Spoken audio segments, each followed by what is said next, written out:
Students, so in today's class we are going to discuss very quickly the concept of weight and mass. मैंने आपको basic चीजें पहले से ही बताई हुई हैं, ठीक है ना? So it's a repetition, right? Okay.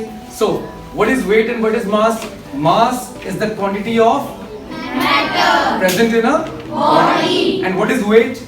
It is the force with which a body is attracted towards the center of earth. क्या ये दो चीजें आपको समझ आ गई बेटा? Yes sir. तो ये टॉपिक छोटा सा आपको समझने में कोई प्रॉब्लम नहीं है, ठीक है बेटा? तो आपको पता होना चाहिए कि अर्थ पे जिस ग्रेविटी के साथ हमें अर्थ अपनी तरफ खींचती है, इट इज 9.8 मीटर पर सेकंड स्क्वायर की एक्सेलरेशन, ठीक है? अगर आप इसको फोर्स की टर्म्स में कहें तो 9.8 किलोग्राम 9.8 न्यूटन्स पर किलोग्राम, ओके? अब जो हमें वेइंग स्केल पे अर्थ के ऊपर जो हमें वेइंग स्केल पे जो हमारे को अपना वेट नजर आता है वो बेसिकली किलोग्राम्स में मास होता है। क्या होता है बेटा? वो मास होता है। जो वेइंग मशीन है वो एक्चुअल में कैलकुलेट हमारा वेट ही करती है। क्या कैलकुलेट करती है बेटा? लेकिन हमें हमारी कन्वीनियंस के लिए, हमारी ईज के लिए हमें किलोग्राम में वो कन्वर्ट करके क्या दिखाती है? हमें मास, ठीक है? अब एक क्वेश्चन उठता है कि सर क्या वेट और मास हम अर्थ पे सेम लेना सही है या गलत है?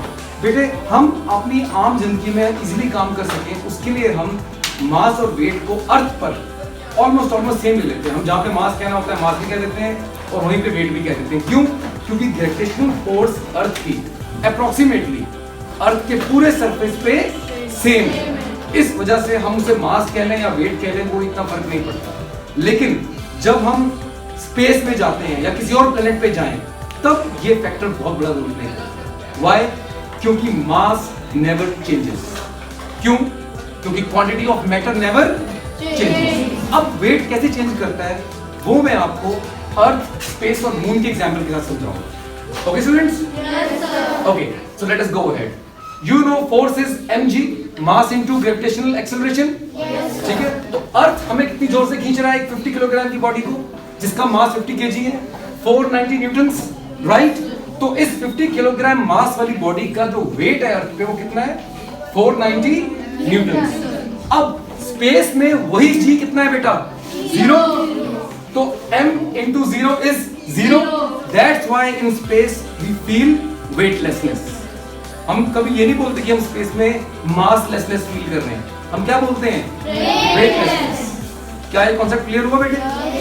अब हमारा मून साइज छोटा होने के कारण, मास कम होने के कारण अर्थ के मुकाबले पाया गया कि उसकी जो ग्रेविटेशनल पुल है वो अर्थ के मुकाबले 1/6 है, राइट बेटा?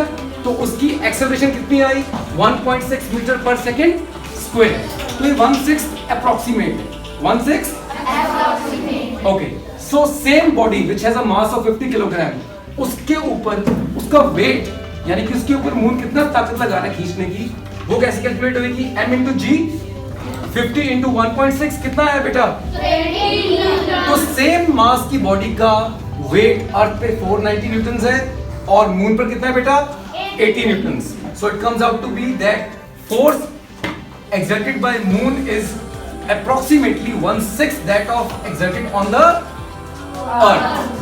ठीक है बेटा? इसीलिए हमारा वेट मून पर हमें कम लगता है और होता भी है, मास सेम है। इसीलिए when you jump on the moon आप काफी ऊपर तक जाओगे और थोड़ी सी कुछ सेकंड्स की डिले के बाद नीचे आओगे, लेकिन अर्थ पर हम साथ के साथ ही नीचे आएंगे। ठीक है बेटा? So I hope this concept is clear to all of you. Yes sir. Okay, great, good luck.